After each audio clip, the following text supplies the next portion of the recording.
it's because you don't like women? Ugh. I need to come on here and ask, have you seen the 4:30 movie? If not, why? Kevin Smith's new movie, the 4:30 movie, is on like a limited theatrical release right now, and lucky enough, it's playing near me. So I got to go last night, and I decided to take my mom.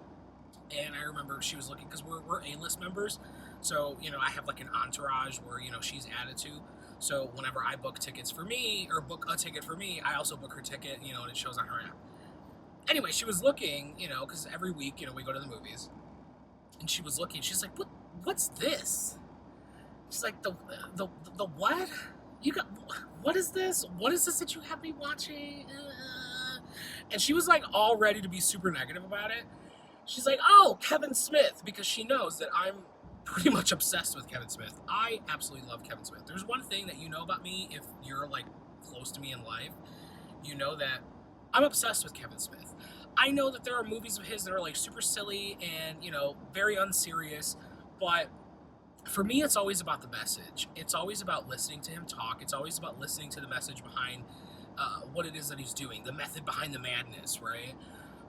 So I love him for that. I love that he's a person that's so open, and in a way, I've kind of learned a lot from watching and listening to a lot of his like lectures and routines and stuff like that, like his comedy routines. I mean, call it comedy, but he's really just kind of like doing monologues. He's always just giving monologues, and the jokes are told through the stories of his life, right? So that's what I love. So I really appreciate when he puts his vision on screen and whatever it is that he was thinking about that project, because I also, am an aspiring writer myself, and I'm actually in the process right now of really pushing to publish this one book that I'm trying to finish up at the moment. And it's something that I've been working on for a really long time. And I've got to say, like, the one takeaway that I can say that I took away from this movie, from the 4:30 movie, is it really inspired me to push myself to do my own thing. It really inspired me to really just buckle down, hone, and zone in on my interests, and really try to propel that forward and really challenge myself in the later years of my life. Like, I'm 33 right now. I mean, I know I don't want to talk like I'm like, some 40 or 50-year-old person or anything, but I'm in my 30s, man. I'm literally about to hit my mid-30s, and I'm like, I still haven't published a novel. I've literally been a writer, since I was like 9 years old. Like, I remember when my mom used to take me to work when I was super young, maybe like 8 or 9. She used to take me with her for like take her child to work day, right? And I would use her work computer while she was off doing something else, and I would print hundreds of pages of movie scripts.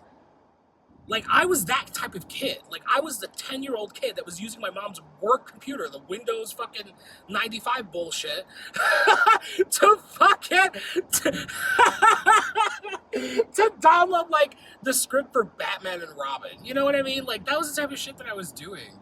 So, I'm very much that kid. So, I really relate to Kevin's authenticity about how he feels and sees movies and cinema, and a lot of his want to push his positivity about the films that he sees and likes and stuff like that, versus being that type of person that just wants to trash on everything just because, it gets you clicks on the internet. So I really admire that, and I think we need more people like that. And I really think that the 4:30 movie really kind of represents that sentiment. I think all of the actors are incredible. They're abso-fucking-lutely incredible.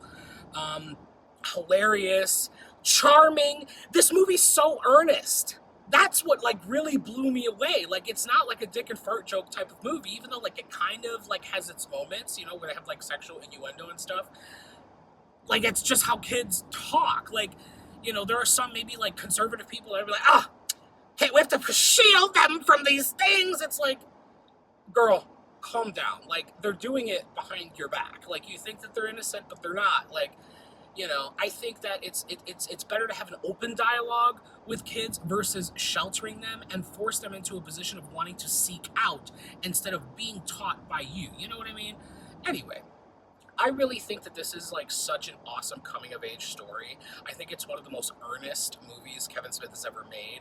And there's a little bit of a twist at the end. If you're a big Kevin Smith fan like I am, like, it really kind of comes full circle from the first frame of the movie to the last frame of the movie, and all of like the cool cameos that he has throughout, which are fucking hilarious, and all of like the hidden Easter eggs. Let me tell you, if you're a Kevin Smith fan, there are so many Easter eggs in this movie to a lot of things, a lot of knowledge that we have brought together over the years from listening to him podcasting. I'll just say that. So yeah, I would say if you're a huge Kevin Smith fan, obviously you have to watch this, and I hope you enjoy it. Oh, the soundtrack.